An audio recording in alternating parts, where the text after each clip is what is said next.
नमस्ते। मैं आचार्य वीना चड्ढा आप सबका स्वागत करती हूँ। हम सबके लाइफ में ऐसा होता है ना, ऐसे कई बार इंस्टांस होते हैं कि कोई हमारे साथ बदतमीज़ी करता है, हमें गाली गलौज करता है, हमारी अवहेलना करता है, हमें लेट डाउन करने की कोशिश करता है, हमारी इंसल्ट करता है और उसकी ये कोशिश होती है वो हमें पूरी तरह से इग्नोर करे, हमें हर्ट करता है, हमें मेंटली टॉर्चर करता है। ऐसा होता है ना, बहुत बार ऐसा होता है।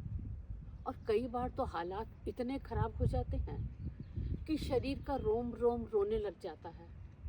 और पर्टिकुलर उस सिचुएशन में जब हमें लगता है कि हम बराबर का रिस्पॉन्ड नहीं कर पा रहे, हम नहीं कर सकते, हमारी ऐसी हालात हो जाते हैं, तब ये क्वेश्चन उठता है कि हम क्या करें और ये क्यों हो रहा है, हमारे साथ ही क्यों हो रहा है, और जो कर रहा है वो ऐसे कौन से लोग हैं जो ऐसा करते हैं, वो क्यों हमारे साथ कर रहे हैं। और सबसे बड़ी बात, हम किसी कुंडली को देखकर ये कैसे देखेंगे उसमें ऐसा क्या कॉम्बिनेशन होगा कि ऐसे कौन से लोग होंगे जो इस तरह का करेंगे। जब हम ये सारी बातों को देखेंगे ना, तो हमें ये समझ में आएगा असली बात कि ऐसे सिचुएशन को कैसे रिड्रेसल करना है, कैसे इसको सुलझाना है, ये सब हमको पता चलेगा। पहले तो सबसे पहले ये देखें कि जब हमारे साथ ये ऐसा होता है तो वो कौन लोग होते हैं जो हमारे साथ करते हैं। क्योंकि हम राह चलते किसी के साथ तो ऐसा कर नहीं सकते। हम जिसको जानते नहीं हैं, ना तो हम उसकी इंसल्ट करेंगे, ना बदतमीज़ी करेंगे, ना उसकी अवहेलना करेंगे। यानी वो कोई ऐसा ही होगा जो हमारा करीबी होगा, हमारा जानकार होगा, हमारा रिश्तेदार होगा, हमारा भाई बहन होगा, हमारा संबंधी होगा, हमारा दोस्त होगा, हमारे ही अपने घर का कोई होगा।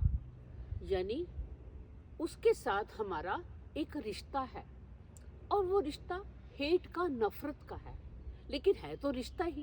यानी जहाँ रिश्ता है, चाहे वो नफ़रत का ही सही, उस रिश्ते के कारण ही हमारे साथ ऐसा हो रहा है।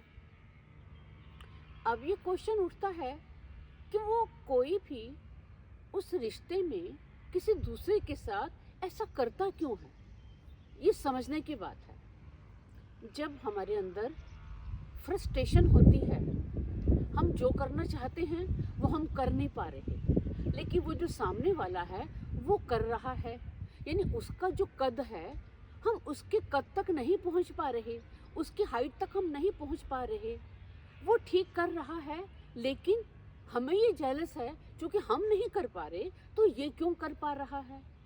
अब ध्यान से समझिए, अब हम जो जेलस है, ना तो हम अंबानी से कर सकते हैं, ना बिल गेट से कर सकते हैं। क्यों? क्योंकि उनके साथ तो हमारा कोई संबंध ही नहीं, तो उनके साथ तो हमारा जेलस वाला क्वेश्चन ही नहीं।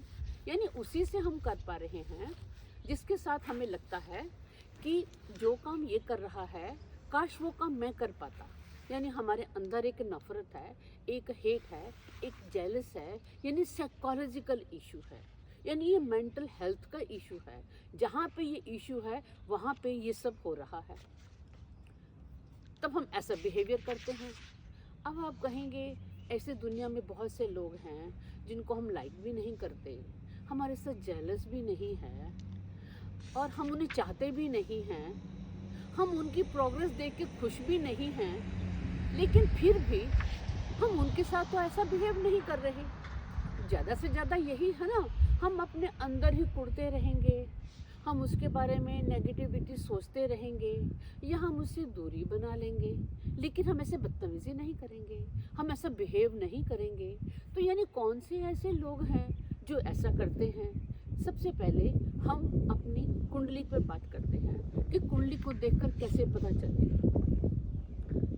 सबसे पहले मैं कुंडली का दूसरा घर लेती हूँ। दूसरा घर हमारी बोली को, हमारी जुबान को बताता है, हमारे फूड को बताता है, हमारी फैमिली को बताता है, और हमारे पैसे को बताता है। ये 4 बातों को बताता है। जब किसी कुंडली में दूसरे घर में या दूसरे घर के लॉर्ड के साथ मेलेफिक प्लैनेट का लिंक हो, मेलेफिक का मतलब राहु हो, मंगल हो, शनि हो, जब तीनों में से किसी प्लैनेट का लिंक दूसरे घर से होता है या दूसरे घर के प्लैनेट से होता है, तो वो व्यक्ति जब बोलता है उसको बोलते पता नहीं चलता, यानी उसके बोलने में पॉइजन क्रिएट करता है, यानी उसकी ऐसी बोली हो जाती है।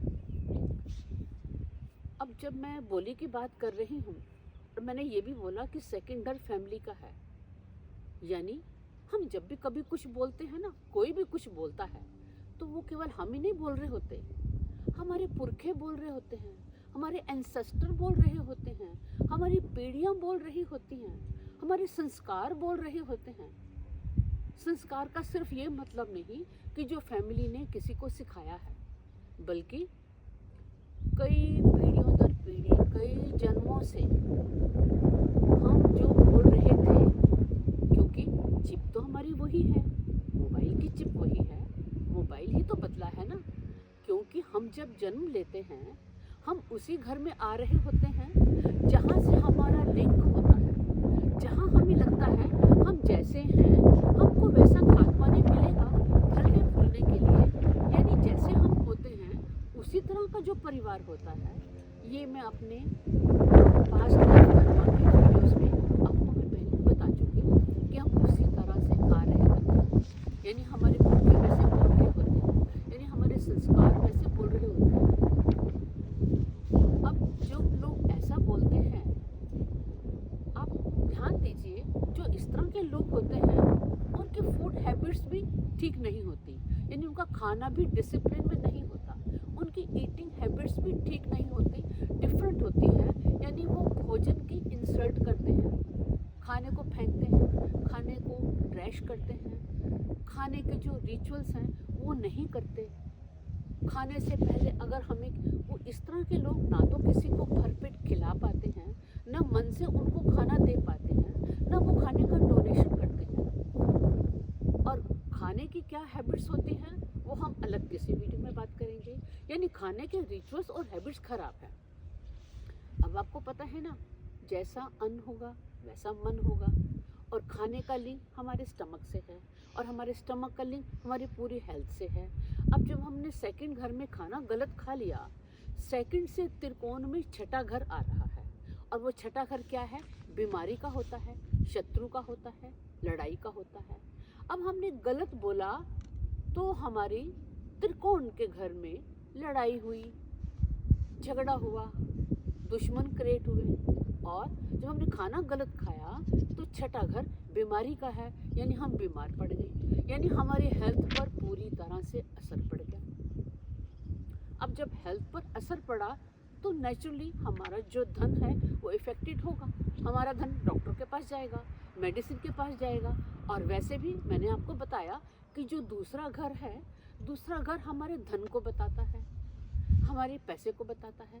अब आप ये मान के चलिए, जितने भी अच्छे बड़े लोग हैं जिनके पास खूब पैसा है, जितने भी मारवाड़ी हैं, आपने देखा है वो कैसे बोलते हैं, वो कितना मीठा बोलते हैं, कितनी मिठास होती है, यानी इतनी मिठास होती है तभी उनके पास पैसा आता है। लेकिन जब हमारी ऐसी बोली हो गई कि हमने सबको अपना दुश्मन बना लिया, सबसे हमने झगड़ा कर लिया, तो हमारे पास पैसा कहाँ से आएगा?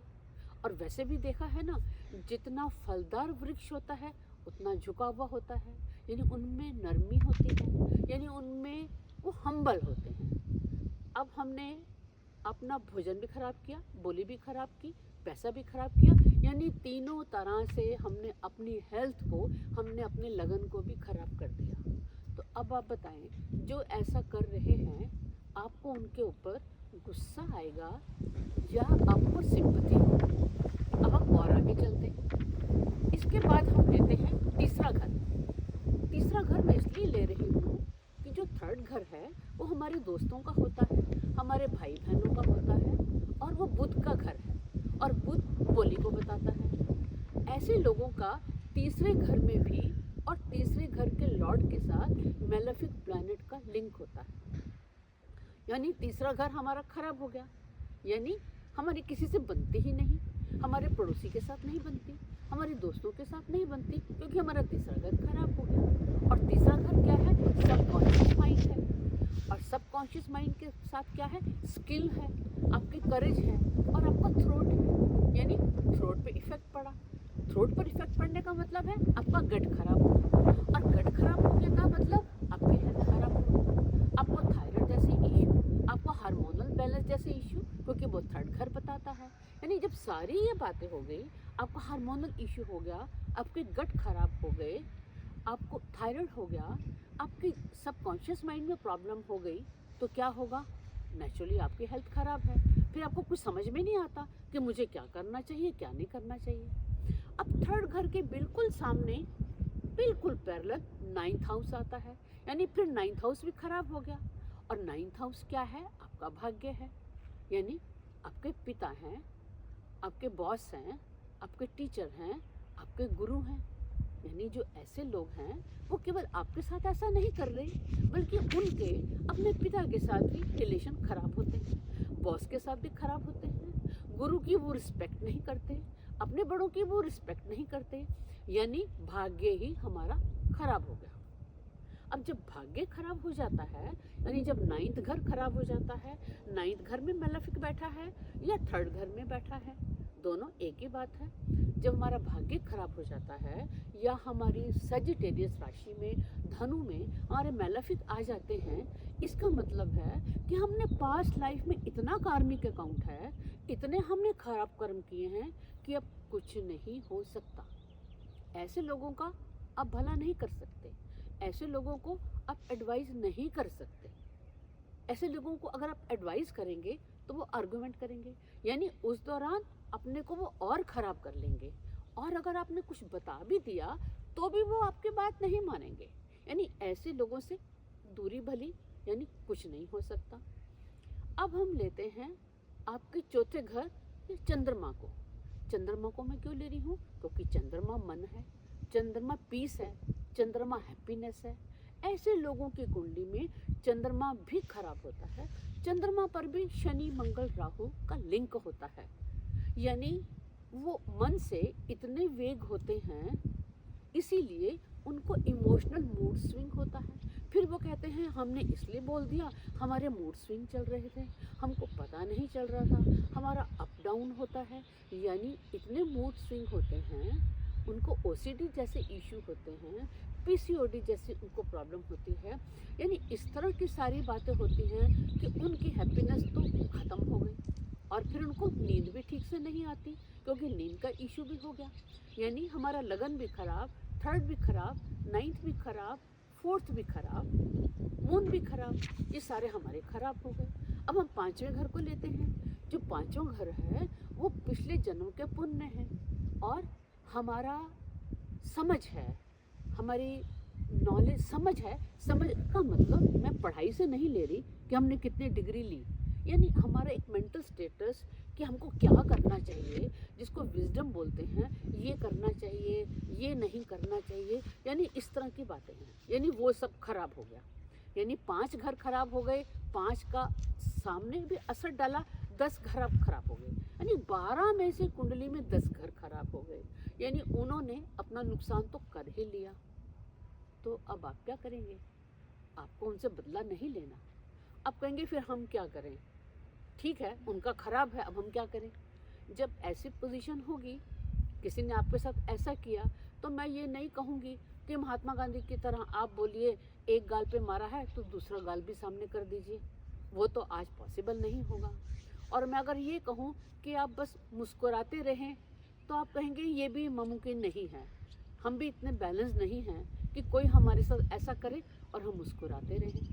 फिर आप क्या करेंगे, फिर हमको एक ही काम करना है, हमको चुप्पी धारण करनी है, रिएक्ट नहीं करना, जवाब नहीं देना, बैलेंस रहना है और जवाब नहीं देना। आप जानते हैं ना, दुनिया में क्वेश्चन इतना इम्पोर्टेंट नहीं है जितना कि उसका रिप्लाई, उसका आंसर, क्योंकि जो आपने आंसर दिया हिस्ट्री हमेशा उसको याद रखेगी, तब वो ये नहीं पूछेगी ये जवाब हमने इसलिए दिया था क्योंकि हमारे साथ ऐसा हुआ था, इसलिए आंसर इज़ मोस्ट इम्पॉर्टेंट। तो आपने जवाब नहीं देना, चुप रहना है, अवॉइड करना है। अगर उस सिचुएशन से दूर जा सकें तो दूर जाएं, अगर नहीं जा सकते पानी पिएंगे, डीप ब्रीथ लेंगे, लंबी गहरी सांस लेंगे, पेपर पे लिखेंगे जो भी आपके मन में होगा, और लिखने के बाद उस पेपर को पानी में बहा देंगे, लेट गो कर देंगे, मन से उस व्यक्ति को माफ़ कर देंगे। जब ऐसा करेंगे तो खुद देखेंगे बाद में सिचुएशन बिल्कुल ठीक हो जाएगी। अब आप कहेंगे ऐसा उसके साथ क्यों हुआ? क्योंकि पास्ट लाइफ में उसने अपने बड़ों का, किसी की रिस्पेक्ट नहीं की थी, वैल्यूज़ को नहीं माना था, यानी उसका पास्ट लाइफ का कर्मा है जिसके कारण उसकी ये स्थिति हो रही है। आपने उसको सिंपैथी देनी है, उसके ऊपर हाथ रखना है, उसको मुस्कुराना है, और बाद में जब वो नॉर्मल हो तो उसको समझाना है। बस यही हम सिचुएशन से कर सकते हैं, यही हमारे पास एक तरीका है। मुझे उम्मीद है आपको मेरी बात समझ में आई होगी। इसका मेरे पास्ट लाइफ से कर्मा से लिंक है। आप मेरे पास्ट लाइफ कर्मा की जो और वीडियोस देखेंगे आपको ये सारा कंसेप्ट समझ आएगा। आप हमेशा खुश रहें, स्वस्थ रहें, आश्वस्त रहें। धन्यवाद।